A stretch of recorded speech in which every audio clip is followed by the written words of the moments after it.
Hello, welcome to Jha classes. So class 9th के बच्चे, आप लोग कैसे हैं? इंटरेस्टिंग चल रही है आप लोगों की पढ़ाई? आई होप चल रहा होना चाहिए। यदि नहीं चल रहा है तो मेरा क्लास अटेंड करिए, थोड़ा सा एनर्जी लीजिए और शुरू हो जाइए। क्लास 9th में क्वाड्रिलेटरल जो है इंटरेस्टिंग चैप्टर है। हमने कुछ वीडियोस, आई थिंक 6-7 वीडियोस जो है इसके ऊपर बनाया है।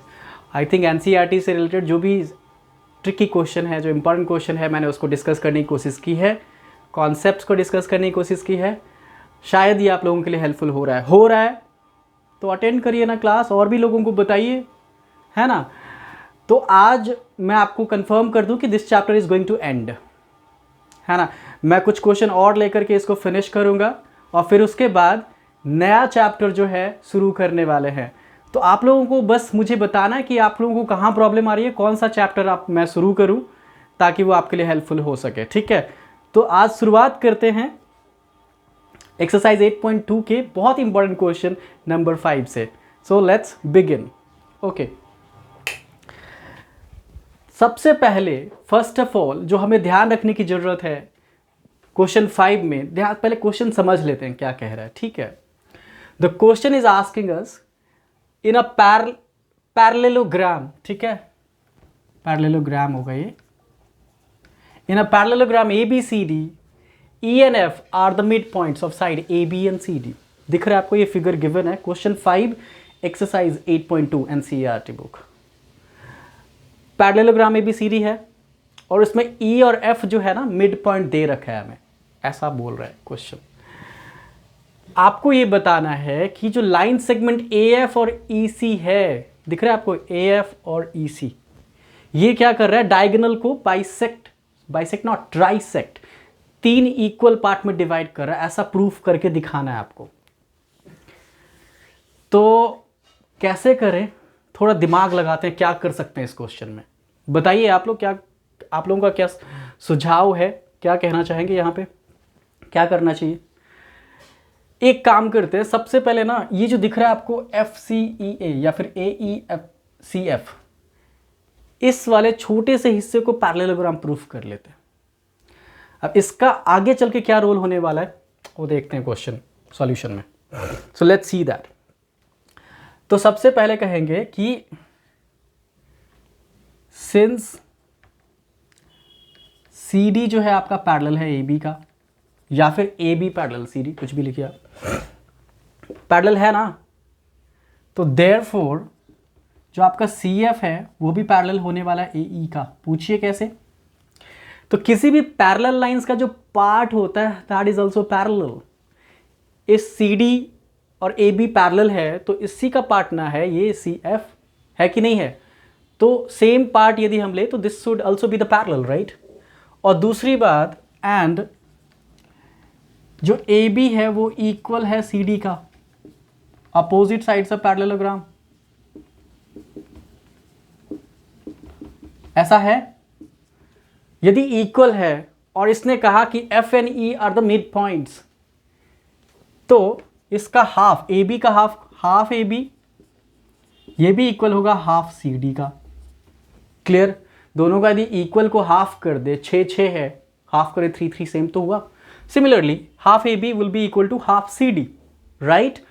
अब यदि इक्वल है, हाफ AB का मतलब हम क्या लिख सकते हैं, CF। देयरफॉर CF और हाफ CD को हम लोग क्या लिख सकते हैं, हाफ AB को लिख सकते हैं AE, गलत लिख रहा हूं, AE, और CD को लिख सकते हैं CF। इतनी बात समझ आ रही है आपको। सो AE जो है CF के इक्वल भी है और पैरेलल भी है। तो हमने एक थ्योरम में पढ़ा था कि यदि किसी क्वाड्रिलेटरल में one pair of opposite side equal हो जाए और पैरेलल हो जाए तो वो क्या होगा, पैरेललोग्राम।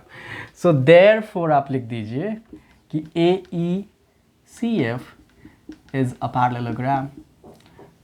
कैसे, थ्योरम डाल दीजिए, statement, as we know if one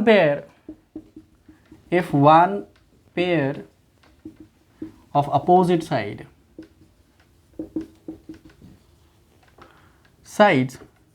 of a quadrilateral is parallel and equal, then it is parallelogram.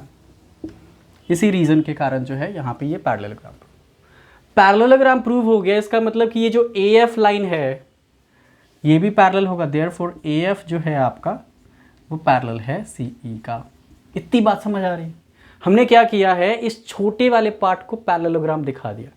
अब देखिए इंटरेस्टिंग बात, यहाँ से ये पैरेललोग्राम आगे चल के कैसे हेल्प करने वाला है हमें, इसका ध्यान रखिए.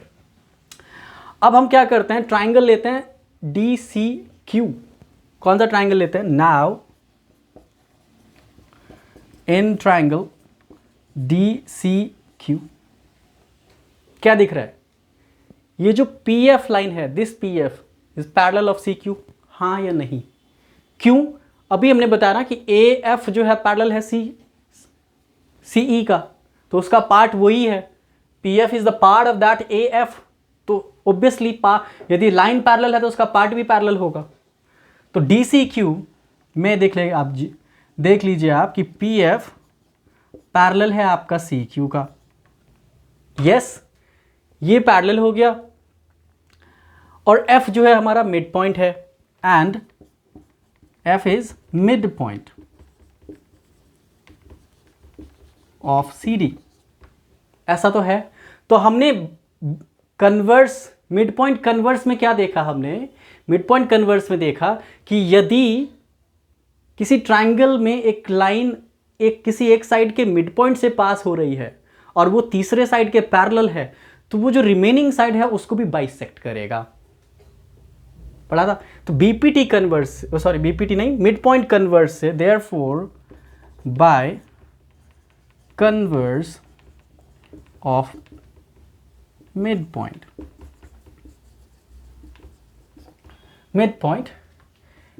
P is midpoint of DQ. मतलब ये P जो है DQ का मिड पॉइंट हो गया, हाँ या नहीं? Obviously yes. तो यदि हो गया इट मीन्स कि देयरफॉर DP जो है आपका इक्वल है PQ का. इसको फर्स्ट मान लीजिए. बताइए कितना सही लग रहा है आपको? DP is equal to PQ. Clear हो गया यहां तक? अब हम क्या करेंगे, ट्राइंगल लेने वाले हैं ABP, ये वाला ट्राइंगल है ना. अब क्या करेंगे, इन ट्राइंगल ABP, फिर से देखिए, this AP is the parallel of EQ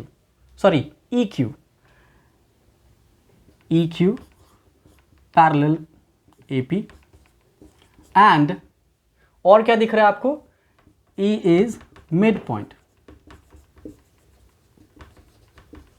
of AB. AB का मिड पॉइंट भी है और ये EQ पैरेलल भी है. तो फिर से वही BPT मिड पॉइंट कन्वर्स के अकॉर्डिंग हम क्या करेंगे, ये Q जो है मिड पॉइंट होने वाला है PB का. Therefore by converse of mid point, theorem यहां पे लिख दीजिए, थ्योरम मिड पॉइंट कन्वर्स के अकॉर्डिंग क्या हो रहा है यहां पे, Q जो है मिड पॉइंट है PP का. और यदि ऐसा है, मिड पॉइंट हो गया, तो इसका मतलब ये हुआ आपके पास, इट मीन्स कि आपका BQ जो है वो इक्वल है PQ का. इसको सेकंड मान लीजिए. फर्स्ट में हमने क्या किया था, DP is equals to PQ. Second में हमने क्या किया, BQ is equals to PQ. इतनी बात समझ आ गई? क्या क्या किया, थोड़ा यदि फास्ट लग रहा है तो मैं दोबारा से बता दूं. पहले हमने AECF को पैरेललोग्राम प्रूफ किया. कैसे किया? क्योंकि ये CF जो है, चूंकि ये CD पैरेलल है AB का, पैरेललोग्राम का अपोजिट पैरेलल है, तो उसका पार्ट भी पैरेलल हो गया, CF पैरेलल AE. और आपको पता है कि AB इक्वल है CD का, तो उसका हाफ भी इक्वल होगा, मतलब कि AE इक्वल हो गया FC का.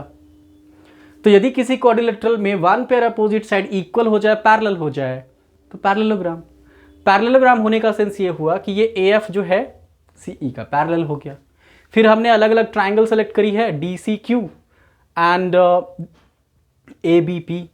दोनों में हमने मिड पॉइंट कन्वर्स के अकॉर्डिंग हमने जो है Q को मिड पॉइंट प्रूफ कर दिया और P को कर दिया अलग अलग ट्राइंगल में। तो हमारे पास दो इक्वेशन बन गया। इन दोनों को यदि हम कंसीडर करें, इन दोनों इक्वेशन को यदि हम कंसीडर करें तो आपको क्या देखने को मिल रहा है, यू आर एबल टू सी, क्या देखने को मिल रहा है कि हमारे पास देखो आप इन दोनों में आप ध्यान से देखिए कि PQ वाला पार्ट जो है कॉमन है, कॉमन नहीं है। तो यदि मान के चलिए मैं इक्वल हूं आपका और आप इक्वल हैं रोहन का, तो आप इसमें कॉमन आ गए ना, तो इसका मतलब ये हुआ कि रोहन मेरे इक्वल भी है। अंडरस्टैंडिंग, समझ पा रहे हैं आप मेरी बात को? तो similarly DP is equals to PQ and BP is equals to PQ means PQ is the common part, so DP, PQ and BQ all are same. तो यहां पे लिखेंगे from first and second, from first and second DP is equals to PQ is equals to BQ। ठीक है, और यदि ऐसा हो गया मतलब कि ये जो AF लाइन है और EC लाइन है क्या कर रहा है, इस डायगोनल BD को ट्राइसेक्ट कर रहा है। So therefore AF and EC trisect diagonal BD। यही तो दिखाना था आपको, this only you have to show. Confusing तो नहीं लग रहा ना? आई थिंक नहीं लगना चाहिए। इंटरेस्टिंग था, बस पैरेललोग्राम प्रूफ किया और बाकी मैंने आपको एक्सप्लेन किया है। I think you are getting this all. इसके बाद चलते हैं आगे क्वेश्चन के लिए। Moving to the next question. Okay students, moving to question number 7। This is the last question of this exercise and the chapter as well. तो देखिए बहुत इंटरेस्टिंग क्वेश्चन है, बच्चे अटकेंगे इस क्वेश्चन में, ध्यान से करेंगे तो शायद आसान है, काफ़ी आसान है। तो question is talking to us is ABC is a triangle. ABC triangle दे रखा है, राइट एंगल एट C पे राइट एंगल बनानी है आपको।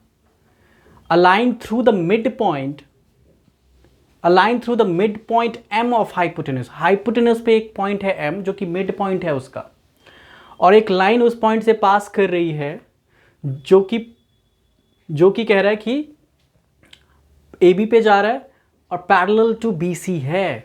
पैरेलल टू क्या है, ये जो लाइन है आपका MD is parallel to BC। समझ पा रहे हैं आप? ऐसा दे रखा है। और ठीक है, BC intersect AC at D। AC को D पॉइंट पे इंटरसेक्ट कर रहा है। आपको बताना है कि D is the mid point of AC। ये जो D है ना, इस AC का मिड पॉइंट है, ऐसा प्रूफ करके दिखाना है। और दूसरा दो और क्वेश्चन है जिसमें MD परपेंडिकुलर दिखाना है आपको AC का। MD जो है इस AC पे 90 बना रहा है, ऐसा बताना है आपको। और तीसरे में CM, MA और हाफ AB दिखाना है। तो इस क्वेश्चन को कैसे करें, लेट्स बिगिन विद दैट। देखिए पहला पार्ट तो बहुत इजी लग रहा है, जो आपको कह रहा है D is the mid point of AC दिखाना है। टू शो क्या करना है, फर्स्ट पार्ट में टू प्रूफ दिखाना है आपको D इज मिड पॉइंट। आपके पास गिवन क्या है ये सब आप खुद जानते हो, लिख लीजिएगा। तो टाइम वेस्ट नहीं करते हुए आगे चलते हैं। D is mid point of AC, ऐसा प्रूफ करना है। ठीक है, तो आपने क्या देखा कि M is the mid point of AB hypotenuse का, और ये MD पैरेलल है BC का। तो मिड पॉइंट कन्वर्स यही तो कहता है कि यदि कोई लाइन ट्राइंगल के किसी एक साइड के मिड पॉइंट से पास हो रही है और किसी एक साइड के पैरेलल है, तो वो रिमेनिंग साइड जो तीसरा बच गया उसको बाइसेक्ट करेगा। सो ये तो पूरा थ्योरम ही पूछ लिया, कुछ नहीं है ये। यहां पे लिखेंगे since M is mid point. पहले कौन सा ट्राइंगल ले रहे हैं पहले वो लिख लेते हैं। Let's write the triangle. Triangle तो पूरा ही ले रहे हैं आप। In triangle ABC M is mid point of A B and DM जो है पैरेलल दे रखा है BC का, इतना तो है हमारे पास पता। So therefore by converse of mid point theorem, mid point theorem के कन्वर्स के अकॉर्डिंग जो D है वो मिड पॉइंट होगा, D is mid point of AC। I hope काफ़ी आसान था ये। First part is absolutely easy, हलवे की तरह बना लोगे आप। नंबर सेकंड, जो दूसरा पार्ट दिख रहा है आपको वो क्या है, वो लेट्स टॉक अबाउट दैट। तो सर ये बात कर रहा है कि MD ना परपेंडिकुलर है AC का। MD जो है यहाँ पे 90 बना रहा है, तो इसको कैसे प्रूफ करें कि 90 बना रहा है।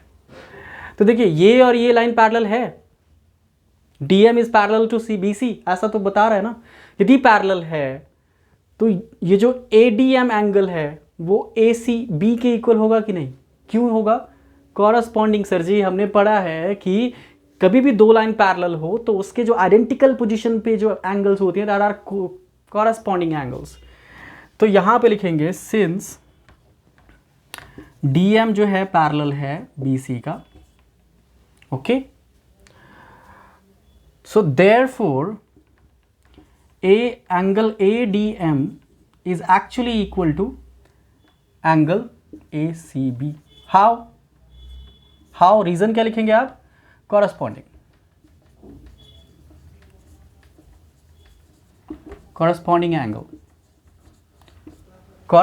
एंगल यहां पे लीजिए सिंस D, वो तो मैंने पहले लिख दिया कि DM BC के पैरेलल है, कॉरस्पॉन्डिंग एंगल हो गया तो इक्वल हो गया ना। तो आपको पता है कि ACB 90 है, तो लिखेंगे therefore angle ADM is equals to 90 degree as angle ACB is equals to 90। हो गया, दूसरा पार्ट भी आसान काम था। अब जो यहां पे समझना है that is the third part, CM MA के इक्वल करना है और हाफ AB के इक्वल करना है। तो इस थर्ड पार्ट में क्या करें हम, वो थोड़ा देख लेते हैं, वो इंटरेस्टिंग पार्ट है। हमें CM करना है इक्वल AM या फिर MA, और तीसरा पार्ट हमें AB का हाफ दिखाना है उसको। तो मेरे भाई साहब इंटरेस्टिंग है, मान के चलिए यदि हम ट्राइंगल ADM को CDM के इक्वल कर लेते हैं, if we make these two triangles congruent कर लें तो ये दोनों साइड तो पहले इक्वल हो जाएगा, और ये दोनों यदि इक्वल हो गया तो AM जो है, आपको पता है कि M मिड पॉइंट है, तो AM जो है हाफ हो जाएगा AB का, है ही। तो AM is equals to half AB, right. तो मेरे भाई साहब हो गया ना काम काम पूरा, खराब नहीं सर। तो अब देखते हैं जरा इसको थर्ड पार्ट के लिए। इन ट्राइंगल लेने वाले हैं हम लोग ADM एंड ट्राइंगल ADM के बाद हम क्या लिखते हैं CDM, ठीक है, समझ आ रहा है। अब देखिए कि एंगल ADM जो है इक्वल होगा एंगल CDM का। पूछिए कैसे, यदि ये 90 है तो ये नीचे वाला भी 90, linear pair sir. Adjacent angle यदि किसी सेम लाइन पे हो, स्ट्रेट लाइन पे, तो वो लीनियर पेयर होता है, उसका सम 180 होता है। यदि 90 है तो दूसरा भी 90, ईच 90, ठीक है, ये बात हो गई। और इसके अलावा क्या देख सकते हैं आप, हमारे पास है AD जो है वो इक्वल है CD के, क्योंकि D जो है मिड पॉइंट है, D is mid point of AC, हमने प्रूफ कर रखा है ऐसा। एंड जो तीसरा पार्ट हमारे पास है MD वो इक्वल है DM के, कॉमन हो गया ना सर। अब बताइए क्राइटेरिया कौन सा लगा, क्राइटेरिया लगा साइड हो गई, ये एंगल हो गई, साइड हो गई, SAS। So therefore by SAS criteria of congruency, triangle ADM congruent triangle CD. I hope it's easy. congruent करना काफ़ी आसान था। तो जब हमने ट्राइंगल कॉन्ग्रुएंट कर ली है, अब तो AM इक्वल्स टू CM होगा। बताइए हाँ कि नहीं, अब ये भी बताना पड़ेगा CPCT सर। तो AM therefore AM is equals to CM by CPCD। इतनी बात हो गई, CPCD हो गया। अब इसके अलावा आपको क्या पता है, जो AM है ना वो हाफ है AB का। अब ये मत पूछिए कैसे, since M is the mid point, तो mid point sir equally divide तो करेगा। AM जो है हाफ है AB का, since M is mid point of AB। अब ध्यान देखिए, AM इक्वल है CM का, AM इक्वल है फिर से AB का। तो इन दोनों को यदि हम कंसीडर करें फर्स्ट और सेकेंड से, तो फ्रॉम फर्स्ट एंड सेकेंड क्या समझ आ रहा है आपको, यहाँ पे AM कॉमन हो रहा है, मतलब कि तीनों इक्वल हो गया। AM is equals to CM equals to half AB। I hope कि यही पूछ रहा है, यही तो पूछ रहा है। CM MA नाम बस ऑर्डर चेंज कर दिया, तो that's all, proved, hence proved. तो क्वेश्चन नंबर 7 भी समाप्त हो गया, चैप्टर क्वाड्रिलेटरल एंड हो गया। आप लोगों का बर्डन कितना समझ आया? इसमें और कोई क्वेश्चन है जो आपको परेशान कर रहा है? यदि ऐसा कुछ है तो कमेंट करके बताइए, आपके हर सवालों का जवाब मैं ज़रूर दूंगा। मैं चाहूँगा कि आपके सारे डाउट्स क्लियर हो। जो भी नई चीज़ समझ आ रहा है, इसके कॉन्सेप्ट, इस चैप्टर के कॉन्सेप्ट को समझना है, तो मैंने जो फर्स्ट वीडियो बनाई है इस चैप्टर के लिए, उसको ध्यान से देखिए। क्या करना है, थ्योरम कैसे समझना, मिड पॉइंट थ्योरम क्या है, हर वो चीज़ डिस्कस की गई है। मैंने कोशिश की है कि NCERT के मैक्सिमम क्वेश्चन को सॉल्व करूं, जो ट्रिकी क्वेश्चन है उसको बताने की कोशिश करूं, ताकि आपके हर वो डाउट्स क्लियर हो जाए जो आपके पास है। ठीक है, तो quadrilateral is over here, quadrilateral is over here. And अब आप लोगों को कमेंट करके बताना है कि आप लोग कौन सा चैप्टर पढ़ना चाहते हैं फर्दर, है ना। तो नया चैप्टर नेक्स्ट वीडियो में हम लोग स्टार्ट करेंगे, उसके कॉन्सेप्ट को क्लियर करेंगे, फिर वो चैप्टर शुरू करेंगे। तो आज के लिए बस इतना ही। पसंद आ रहा है तो like, subscribe and share Jha classes. Bye bye, मिलते हैं नेक्स्ट वीडियो में। Thank you.